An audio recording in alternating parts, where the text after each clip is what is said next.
যখন কোনো মেয়ে ব্রণের সমস্যা নিয়ে আসে আমি সবসময় জিজ্ঞেস করি ওনার পিরিয়ড বা মাসিকটা নিয়মিত কিনা। কারণ মাসিক যদি আপনার নিয়মিত না হয় তখন কি হয়, তখন কিন্তু আপনার দেখা যাচ্ছে যে এই জায়গাটা ক্রস করে থুতনিতে ব্রণটা হয়।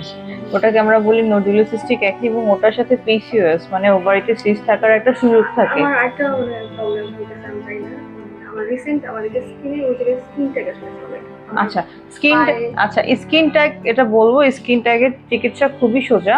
কিন্তু একটা জিনিস মনে রাখবেন, আপনার যদি কখনো থুতনির নিচে ব্রণ হয় মনে রাখবেন এটা আসছে তো কয়দিন আগে আসছে, এখন নাই না।